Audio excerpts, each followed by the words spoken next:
Hello, students. I, Lokesh, welcome you all once again to the Shankar IAS Academy in our daily session. Now, as you all know, that 16th February, we are launching our GSPCM batch. Admission lines are open, right? For more inquiry, you can connect on 9003190030. And from the 20th February, we are launching our second batch of the Prelims Mission Fitness 26, in which you will see 54 tests. Last year, the reflection from the pre-fit test series in UPSC Prelims 2025, 31 questions reflected from the pre-fit test series, and 31 means lump sum around 60 to 62 marks. So the days when the cutoff is going around 90 marks or 80 marks, 60 marks is more than two-third marks, right? So that's why it becomes very important. You can please register yourself. Now, for the today's topic, what we are going to discuss is we're going to discuss today's CBDC based public distribution system. Then we'll discuss about the Urban Challenge Fund. In third, we'll discuss about decline in the Kerala's monsoon rainfall. That how over the years it has been seen that in Kerala the monsoon has been declining. Right. In fourth topic, we'll discuss about the rising cancer burden in India. And in fifth topic, we'll discuss about the few important topics regarding prelims point of view, which are recently in the news. So the first topic for the today is that CBDC based public distribution system. Recently, the Union Home Minister and Ministry of Corporation, Shri Amit Shah, launches the central bank digital currency based on the because हमारे माननीय प्रधानमंत्री नरेंद्र मोदी जी किसानों के लिए बड़ा उनका मन में जो है एक वो रहता है, तो फार्मर्स के लिए फार्मर्स के बेनिफिट के लिए उनको so we can make more transparent more accountable system. तो उसी के लिए उन लोगों ने सेफगार्ड करने के लिए फार्मर्स के इंटरेस्ट को through the FTAs and trade deals while the opposition is misleading the farmers by spreading the falsehoods. ठीक है. The Prime Minister Modi has always stood like a rock for the protection of farmer, whereas the previous government signed the Dunkel proposal making farmers insecure. Prime Minister Modi has given the first right over the nation's resource to the poor, Dalits, backward classes and the tribal communities, ऐसा इसमें कह रहे हैं. ठीक है. हमारे लिए important ये है कि सिर्फ CBDC बेस्ड जो पब्लिक डिस्ट्रीब्यूशन सिस्टम है वो क्या है. ठीक है. CBDC based public distribution system जो है वो यूनियन होम मिनिस्ट्री ने लॉन्च किया है. ठीक है. लॉन्च इन गांधीनगर गुजरात फरवरी 2026, मतलब अभी. कोर फीचर है ये जो सेंट्रल बैंक डिजिटल करेंसी है into the public distribution system के अंदर इसको लॉन्च किया है. जो ये जो टेक्नोलॉजी है CBDC को, इनको PDS में जो पब्लिक डिस्ट्रीब्यूशन में हम लोग जो राशन कार्ड के थ्रू लोगों को जो राशन मिलता है, जैसे आपने कोरोना में देखा होगा बहुत सारे लोगों को जो है 5 किलो राशन मिला था, जो 2 किलो गेहूं या 3 किलो चावल या 3 किलो चावल 2 किलो गेहूं. राइट. 80 करोड़ बेनिफिशियरीज थे. ये तो मैं नहीं कह रहा हूँ, सरकार ने कहा है कि 80 करोड़ लोगों को खाना खिलाया है. Right. It means 80 crore people not able to fulfill the two-time meal as well. It's a very horrific condition, matlab. Right? So integration of the central bank digital currency into public distribution system. Objective. Enhance the transparency. इसका objective क्या है CBDC का? Enhance the transparency. ये transparency को enhance करेगा, efficiency बढ़ाएगा और leakage proof delivery होगी. क्योंकि PDS सिस्टम के अंदर, पब्लिक डिस्ट्रीब्यूशन सिस्टम के अंदर बहुत सारा स्कैम होता है. जो गरीबों के लिए जो अनाज पहुंचना चाहिए, जो ग्रेन्स पहुंचने चाहिए, वो ग्राउंड लेवल तक पहुंचते ही नहीं है. और इसको हम डिजिटली ट्रैक भी कर सकते हैं कि food gain distribution ground level तक पहुंचा कि नहीं पहुंचा. Right. Reduce intermediaries and corruption. जो बिचौलिए जितने भी है, द मिडिल पर्सन हैं, उनका जो करप्शन होगा, that will eliminate this system. The system of CBDC will eliminate the concept of intermediaries and corruption. Why? Because we can digitally track the whole system. Got my point?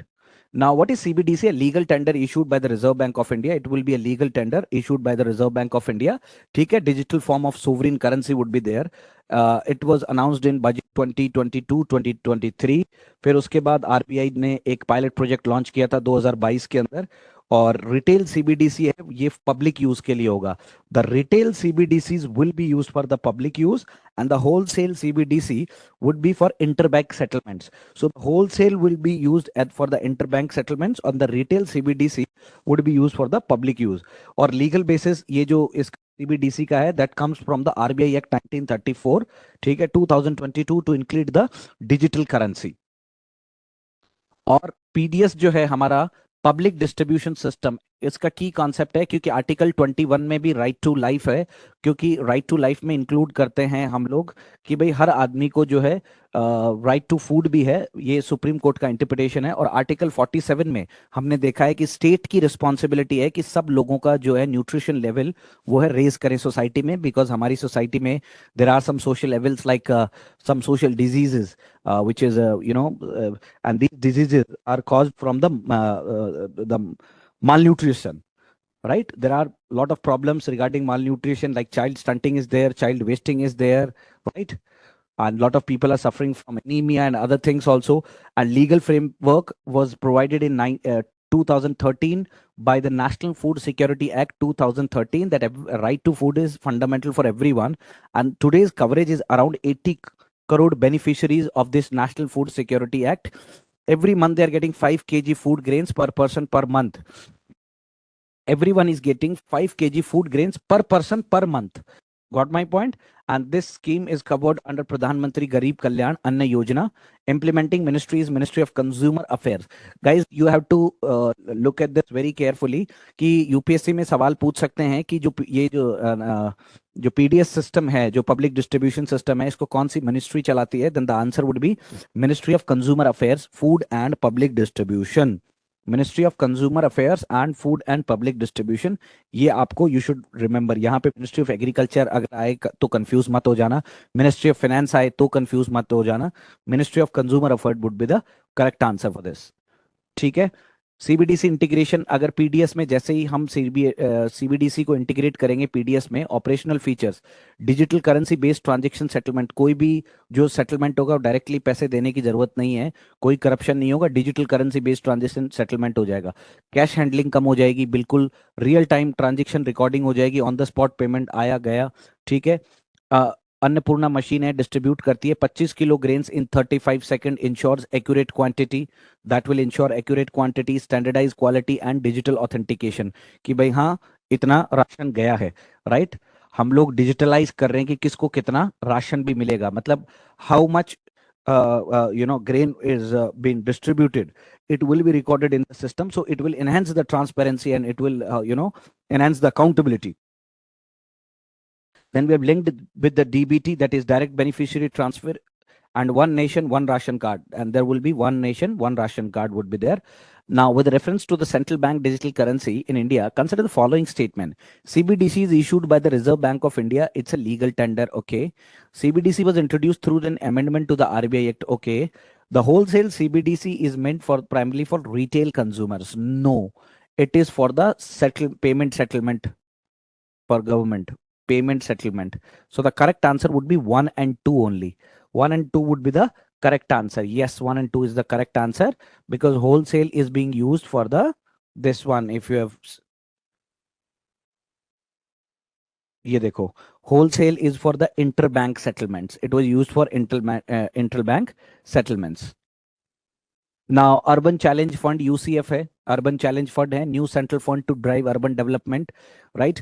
Because government का target है 2050 तक, 2050 तक there will be 900 million people, they will be moving towards the cities, and our cities are not ready, to accommodate this much of population, because we do not have good drainage system, we do not have good traffic system, we do not have, we are lacking from the urban, mismanagement. So we need a proper urban planning. For that, the ministry has allocated some amount so we can develop our already going smart city project, right? जो हमने वादा किया था कि हम लोग 100 smart cities बनाएंगे, उसी के कंटेक्स्ट में सेंटर ने एलोकेट किया है 1 lakh crore assistance. Government aid will cover 25% of the project cost. Centre ने एलोकेट किया 1 लाख करोड़ असिस्टेंस कि जो सेंट्रल गवर्नमेंट है will aid 25% of the project cost, right? Funds seek to bring fruitification of the government vision, resilient, inclusive, climate responsive cities. Cities with a population of 10 lakh or more as well as the state capital will be covered. जिन cities में 10 लाख से ज्यादा population है उन सब cities को cover किया जाएगा। राइट, और स्टेट की कैपिटल को भी कवर किया जाएगा. Urban makeover. The urban challenge fund seeks to leverage private participation and the total investment is 4 lakh crore in the next 5 years. In next 5 years they are going to invest around 4 lakh crore, which is a huge number. So urban challenge fund, union cabinet has approved that central will allocate 1 lakh crore rupees for this urban challenges, and they will promote the resilient, inclusive, climate responsive cities. Operative period will be from 2025 to 2031, right, and 2034. Important for urban governance. So this is very important for the urban governance and infrastructure financing budget 2025-26.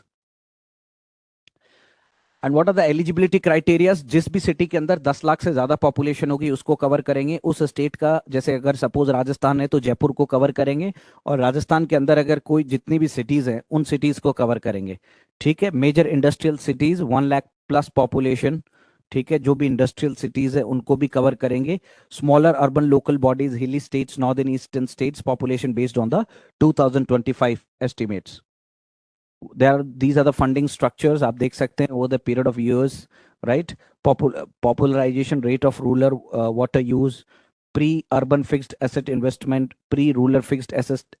ये जो urban वाला है ये over the periods आप देख सकते हो कि बड़ा है. ठीक है.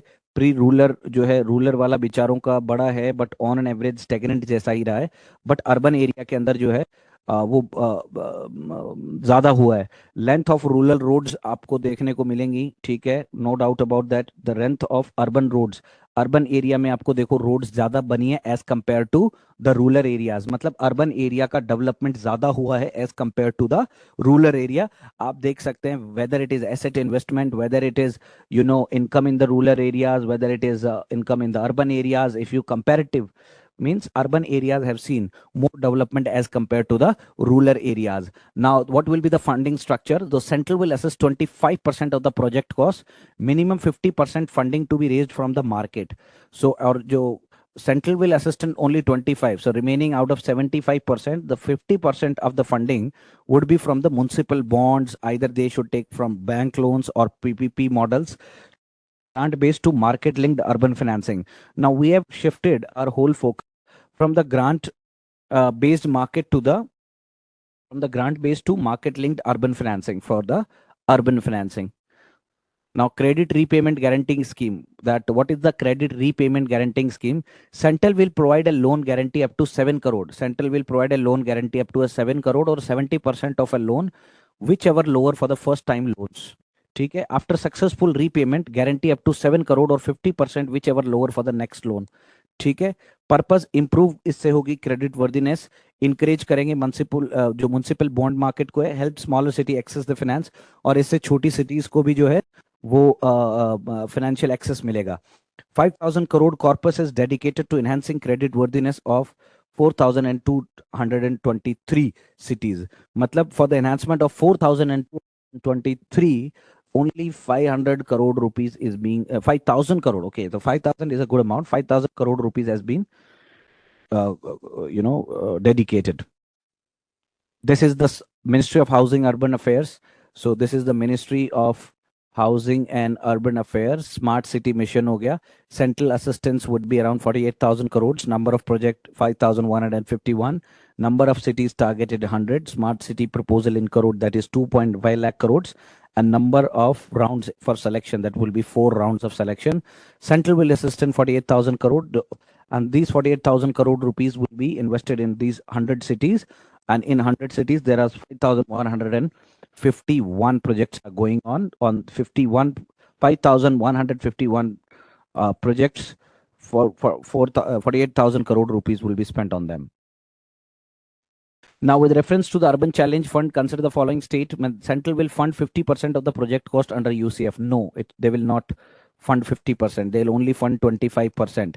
Project will be selected through competitive bid challenge mode. 100% correct. The scheme includes a credit repayment guarantee component. Yes. So the best option would be second and third. So the correct answer would be the second and third would be the correct answer. Yes, second and third is the correct answer. Now, there is a decline in the Kerala monsoon rainfall. You can see from, we have taken over the year more than 100 years of time period, timeline from 1901 to 2001, it will be 100 years around, and plus 25 years. So it's almost 125 years. ठीक है. Study flags, study drops in Kerala, southwest northeast monsoon rainfall. So in both, southwest monsoon and northeast monsoon, both monsoon in there is a shortfall has been recorded, right? Declining in monsoon rainfall from 1901 to 2021, the Institute of Climate Change Study Kerala key finding. These are the key findings of the Institute for the Climate Change Studies, that southwest monsoon, which is the whole India waits for that. This is it comes between June to September. So that's decline per 100 years. If you compare it to with the LPA of relative to the LPA of 1971 to 2020, 12.5% reduction has been seen. Northeast monsoon, that has been seen in October to December, 6.1% of the reduction has been seen. And the south monsoon, LPA means, your long period, 1919 mm is been recorded, and in northeast monsoon, the LPA is recorded long period average is 478 mm total rainfall there. Right. South west monsoon जो आता है वो जून से लेके सितंबर तक आता है, उसको एडवांसिंग मानसून भी कहते हैं. That is driven by the inter tropical continental zone, जो नॉर्थ वर्ड की तरफ शिफ्ट करता है, राइट, जो नॉर्थ वर्ड्स की तरफ शिफ्ट करता है. ठीक है. Differential heating of land and sea, जिसमें हीटिंग लैंड और सी की उसमें डिफरेंस होता है. और Arabian sea branch important for Kerala. ये जो अरेबियन सी की ब्रांच है, that is important for the Kerala. This is known as the south west monsoon. ठीक है. फिर नॉर्थ ईस्ट मानसून है, ये नॉर्थ ईस्ट मानसून है आपका. ठीक है. ये अक्टूबर से दिसंबर में आता है, इसको रिट्रीटिंग मानसून भी कहते हैं. एग्जाम में पूछ सकते हैं कि नॉर्थ ईस्ट मानसून या रिट्रीटिंग मानसून, कौन से मानसून किसको बोलते हैं. The answer would be the north east monsoon. Important for the Tamil Nadu. ठीक है. Major contributor, Tamil Nadu is a major contributor, also contributes to the Kerala rainfall. It also contributes to the Kerala rainfall. This is the northeast monsoon. Okay. Southwest monsoon, northeast monsoon. ये केरला में अलग अलग पे. ठीक है. This is you can see the difference between the northeast and the areas of winter rain. Northeast monsoon and this is the southwest monsoon. ये आप देख सकते हो यहाँ पे जून 1 को. ठीक है. जून 10, जून 15 और जुलाई 1. तो इस तरह से पूरा इंडिया इसी मानसून के ऊपर डिपेंड करता है, ज़्यादातर साउथ वेस्ट मानसून के ऊपर. और ये नॉर्थ ईस्ट मानसून है. This is the north east monsoon, ये यहाँ से आता है. ठीक है.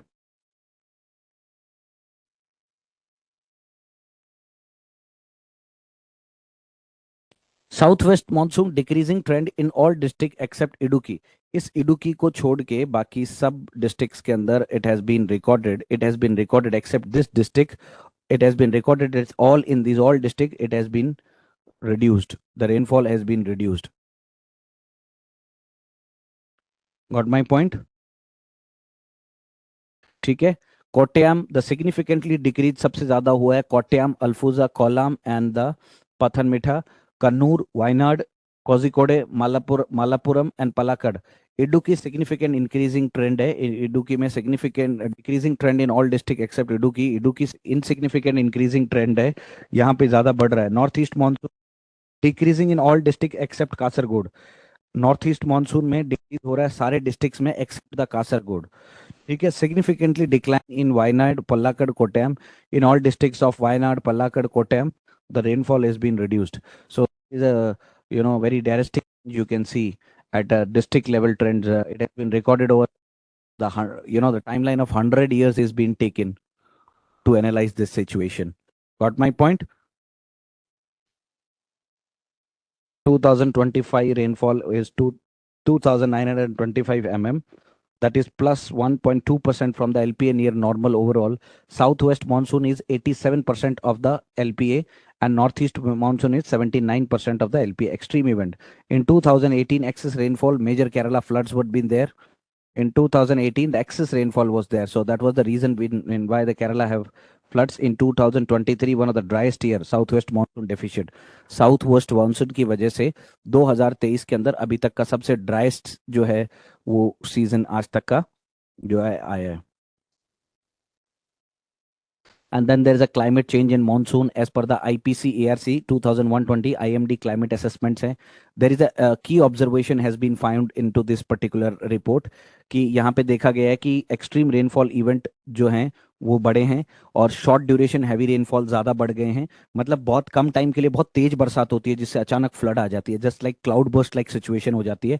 तो increase short duration heavy rainfall situations बढ़ गए हैं. Increase in extreme rainfall events भी कभी कभी होते हैं, वो इवेंट्स भी इंक्रीज हो गए हैं. डिक्रीज हो गया है सीजनल यूनिफॉर्म डिस्ट्रीब्यूशन. पहले सीजन जब भी कोई सीजन आता था उसमें यूनिफॉर्म लेवल पे डिस्ट्रीब्यूशन होता था. Western Ghats highly climate sensitive region हो गया है. जो वेस्टर्न घाट्स है that is a highly climate sensitive region हो गया है. Why Kerala is vulnerable? Western Ghats geographical rainfall, high population density है, हाई पॉपुलेशन डेंसिटी है, फ्लड प्रोन रिवर बेसिन्स है. That is why Kerala is become very important because we have seen in 2018 also the flood has been seen in the Kerala. Monsoon dependent agriculture, and in India we have all, the agriculture is monsoon dependent only. So that is why there is any change in the climate, it has a directly repercussions on the entire Indian agriculture, because the Indian agriculture is been totally dependent on the rainfall. That is why a little change can impact the whole Indian agriculture system, right? Now, coming back to with reference to the monsoon rainfall in Kerala, consider with the following statement. Okay, the southwest monsoon contribute more rainfall to the Kerala than the northeast. Okay, the long period average for the southwest monsoon rainfall in Kerala is above 1500 mm. Okay, the northeast monsoon is also known as the retreating monsoon. So third is absolutely correct. So if in any option where there is no third, eliminate. So first would be eliminated, right? The long period average for southwest monsoon rainfall in Kerala is above 1500 mm. Talking about, then there will be the southwest monsoon contribute more rainfall to the Kerala than the northeast monsoon. Yes, correct answer. So all will be correct. So all options are the correct options. So 1, 2, 3 would be best answer in this. फिर उसके बाद rising cancer burden India. Why cancer system in India need to be prioritise time burden of care? क्योंकि India में बहुत तेजी से cancer के जो पेशेंट्स हैं वो बढ़ रहे हैं, and it is very important कि फ्रीक्वेंटली हॉस्पिटल में lengthy treatment administration time repeated test can disturb the life impacting the routine work and relationships. ठीक है. Global national scenario GLOBOCAN 2022 IARC WHO की रिपोर्ट है कि India में 1.4 million new cancer cases, मतलब India में लगभग 14 लाख कैंसर केसेस आए हैं 2022 के अंदर. Okay, 7% of the global new cancer, जितनी भी पूरी दुनिया में कैंसर केसेस हैं उसके 7% अकेले इंडिया के अंदर है. और खास करके इन 14 लाख केसेस के अंदर से 82,000 जो लंग कैंसर है, that is 3% of the global lung cancer. पूरी दुनिया में जिनको ग्लोबल लंग कैंसर है, उस लंग कैंसर में से 3% जो पेशेंट्स हैं वो सिर्फ इंडिया में है. Increasing the life expectancy plus ageing population, rising incidence, increase कर रहे हैं life expectancy plus ageing population. ठीक है. Policy context, national programme for prevention and control of cancer, diabetic, cardiovascular disease and stroke. There is NPCDACS. Ayushman Bharat है, प्रधानमंत्री registry programme है, already हमने बना रखी है कैंसर से लड़ने के लिए. ठीक है. फिर उसके बाद में डेफिनेशन है, time burden is equals to time spent by the patients in the hospital. कितनी विजिट हो रही है, diagnostics test, therapy administration specially in the IV therapy followups. और ये कैंसर ट्रीटमेंट आपको पता है बहुत महंगा भी होता है, right? Cancer patient spend 20 to 30% of their day in hospital related activity. और कैंसर जो पेशेंट्स होते हैं वो अपना 20% से लेके 30% पूरा दिन हॉस्पिटल के अंदर ही स्पेंड कर देते हैं. इम्प्लीकेशन उससे एम्प्लॉयमेंट, लॉस ऑफ एम्प्लॉयमेंट, पूरे दिन भर अगर बाहर रहेगा तो जॉब चली जाएगी, loss of employment, productivity, financial straight बढ़ेगा, आउट ऑफ पॉकेट एक्सपेंडिचर होगा, इमोशनल और फिजिकल एग्जॉशन होगा. ठीक है. और जो केयर गिवर बर्डन, ठीक है, जो उनका कोई ध्यान रखे वो बर्डन भी बढ़ जाएगा कि भाई इस आदमी के साथ तो 24 घंटे एक आदमी चाहिए. तो ये सारी तरीके की इम्प्लीकेशंस पड़ते हैं जब भी कोई बीमार होता है. There can be a loss of employment, production, productivity. ठीक है. There will be a financial strain on that, out of pocket expenditure. There will be a emotional and physical exhaustion. There will be emotional and physical exhaustion, and there will be a caregiver burden, right? Then there will be a structural challenges in India's cancer care system. Centralized tertiary care model है, service concentrated इन metro based cancer centres. हमारे यहाँ ज़्यादातर जो है वो metro based cancer centres ज़्यादा बने हुए हैं. लॉन्ग क्यू है, वेटिंग टाइम बहुत ज़्यादा होता है, अनइवन रीजनल डिस्ट्रीब्यूशन है, लेट डायग्नोसिस, खास करके लंग कैंसर जैसे स्टेज में हमें बहुत लेट पता चलता है. इंफ्रास्ट्रक्चर की कमी है, हमारे पास लेंसेट ऑन्कोलॉजिकल रिपोर्ट्स है, ठीक है. शॉर्टेज है ऑन्कोलॉजिस्ट का, हमारे पास रेडियोथेरेपी मशीन नहीं है, हाई पेशेंट डॉक्टर रेशियो, मतलब पेशेंट ज़्यादा है डॉक्टर कम है. खास करके हमारे पास जो जितने ऑन्कोलॉजिस्ट होने चाहिए उतने नहीं है, रेडियोथेरेपी की मशीन नहीं है, प्लस जितने डॉक्टर होने चाहिए पेशेंट्स के अकॉर्डिंग उतने जो रेशियो वो खराब है. Faster administrative than IV, can be delivered in minutes, reduce the hospital stay. ठीक है. ये जो सब क्वेश्चंस थेरेपीज होती हैं ये टाइम बर्डन को भी कम कर सकती हैं. HER2 positive breast cancer SC formulations already available in India, comparable clinical outcomes हैं. ठीक है. तो ये सारी चीज़ें हैं कि लेट हम लोगों को पता चलता है.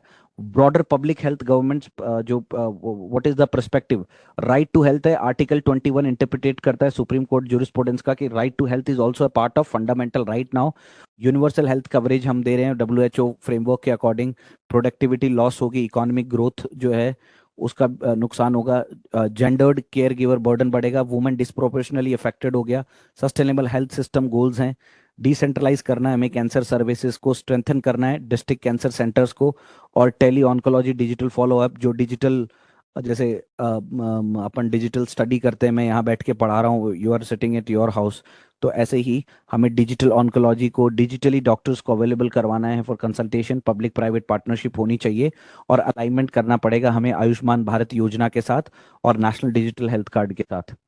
ठीक है. वे फॉरवर्ड है, डिसेंट्रलाइज करना है कैंसर केयर को, टेक्नोलॉजिकल इंटीग्रेशन, ट्रीटमेंट में इनोवेशन लाना पड़ेगा, डाटा ड्रिवन प्लानिंग करनी पड़ेगी कि कितने कैंसर पेशेंट हमारे पास है, उसके अकॉर्डिंग हमें उनका डाटा बनाना पड़ेगा. And then we have to financially protect them, because cancer का जो इलाज होता है इंडिया के अंदर that is very costly, right. So we have to protect our patients. This is India, this is a 15 marker question in which you have to write in 250 word. India's rising cancer burden demands a shift from survival centered oncology patient centered care model, और critically examine करना है हमें concept of time burden in cancer की, कितना time burden होता है cancer में, और सजेस्ट करना है कि कुछ ऐसी पॉलिसीज जो मोर ह्यूमेन हो, राइट. फिर उसके बाद है Chakra, the central of excellence है, ये SBI ने लॉन्च किया है. ऑब्जेक्टिव है to finance the sunrise sectors like renewable energy. हमें फाइनेंस करना पड़ेगा जो सनराइज सेक्टर्स हैं जो आगे आने वाले टाइम में, जैसे कि रिन्यूएबल एनर्जी हो गया, इलेक्ट्रिक मोबिलिटी हो गया, ग्रीन हाइड्रोजन हो गया, crucial for India's economic development. मतलब SBI ने Chakra centre for excellence award launch किया है. ठीक है. खास करके इन लोगों को फंड देने के लिए जितने भी हमारे सनराइज सेक्टर्स हैं, चाहे वो रिन्यूएबल एनर्जी है, चाहे वो इलेक्ट्रिक मोबिलिटी है, चाहे वो ग्रीन हाइड्रोजन है, चाहे वो इंडियाज इकोनॉमिक डेवलपमेंट है. फिर कवरेज है रिन्यूएबल एनर्जी, हमें रिन्यूएबल एनर्जी पे फोकस करना है, advance cell chemistry, battery storage है, electric mobility, green hydrogen, semiconductors है, decarbonisation, smart infrastructure and data centres. फिर investment potential, projected capital investment over 100 lakh crore by 2030. इन लोगों का इन्वेस्टमेंट है कि 2030 तक प्लान है कि 100 लाख करोड़ का इन्वेस्टमेंट को ये लोग they are projecting. Sunrise industries है ना, the funding they often attract startups and venture capital life cycle. Some eventually mature and shift to sunset industries. Impact है, the rapid rise can challenge the replace existing sunset sectors. ठीक है. और इस sector में जितना ज़्यादा funding आएगा उतना ज़्यादा इंडिया का इकोनॉमिक ग्रोथ होगा, क्योंकि आने वाला टाइम हम लोग भी फोकस कर रहे हैं कि कितना जितना ज़्यादा से ज़्यादा हम लोग जो है इलेक्ट्रिक व्हीकल्स की तरफ चले जाएं उतना ज़्यादा it will be better for us. ठीक है. टाइगर्स है Pench national park that is in Madhya Pradesh, it lies along the Maharashtra and Madhya Pradesh central India. ठीक है. Pench national park central India tiger conservation success story rising number हो गया. ठीक है. Tiger population numbers are increasing with the wider Pench supporting over 100 tigers हो गया. Success factor stone prey base, चीताल, sambar, gaur, wild boar and well protected habitats. ठीक है. Biodiversity है, home to leopards, dholes, sloth, more than 3 there जो total area covered कर रहे हैं वो है 7,580 kilometre, including 2,057 kilometre in Maharashtra. Maharashtra में भी कुछ एरिया कवर्ड हो रहा है टूरिज्म, वाइल्ड लाइफ टूरिज्म को बढ़ाने के लिए, खास करके सफारी रूट वगैरह के लिए। कल्चरल सिग्निफिकेंस भी है इसका, क्योंकि यहाँ पे एक रुद्रयार्ड किपलिंग जंगल बुक है, लैंडस्केप इंस्पायर्ड जो है Rudyard Kipling the jungle book, it's been inspired from that particular place only, with reference to the Pench national park हो गया। It is located only in the state of Madhya Pradesh. So only in the state of Madhya Pradesh, the answer would be wrong. It is in the Maharashtra also, correct? So the first will, we can eliminate the first option, right? फिर उसके बाद है, it forms the part of Satpura Maikal landscape, central India. The park derives name from the river that flows through it हो गया, ठीक है। It is inspired the Rudyard Kipling jungle book. So ये jungle book वाला हमने अभी पढ़ा था, आपको याद होगा। तो फोर्थ इज 100% करेक्ट, ठीक है। तो फोर्थ इज 100% करेक्ट, मतलब फोर्थ यानी कि फर्स्ट एंड सेकंड। तो अभी इट्स अ चांस दैट 50% और question will be correct, because fourth दोनों में करेक्ट है। फोर्थ अगर दोनों में करेक्ट है तो थर्ड ऑटोमेटिकली करेक्ट हो गया, कि हमें देखने की जरूरत नहीं, क्योंकि थर्ड दोनों ऑप्शंस में है। So the park derives name from a river that flows through it, ठीक है। And then we have to find it out that whether second option is correct और नॉट। तो it the path of Satpura Maikal landscape in the central India. Now देखो, अगर आपने एक चीज अच्छे से देखी होगी, इसमें ये लिखा हुआ था कि the number where it is safari route the Silari gate is emerging. अच्छा, नहीं लिखा हुआ है इसमें ना, ठीक है। But the correct answer would be B, that is second, third, fourth. It forms a part of Satpura Mica landscape in the central India. If you आपको environment के अंदर कुछ important जो bird sanctuary है, ठीक है, आपका जो टाइगर नेशनल जो वाइल्ड लाइफ कुछ नेशनल पार्क्स हैं, कुछ कुछ इंपॉर्टेंट चीज़ें हैं, कुछ कुछ इंपॉर्टेंट एनिमल्स हैं, कुछ कुछ इंपॉर्टेंट बर्ड्स हैं, उनका IUCN स्टेटस वगैरह आपको पढ़ना पड़ेगा, ठीक है। कुछ इंपॉर्टेंट टाइगर रिजर्व्स हैं हमारे, कुछ इंपॉर्टेंट नेशनल पार्क्स हैं, कुछ हमारे जो अदर जो रामसर साइट्स हैं, वो आपको एनवायरनमेंट पॉइंट ऑफ व्यू से कुछ कुछ जो भी इंपॉर्टेंट होता है, you should I mean mug up all the data, because they can they can ask in the examination, right? So this is all about today. Please like, comment and share Shankar IAS Academy. Thank you so much. Keep watching Shankar IAS Academy.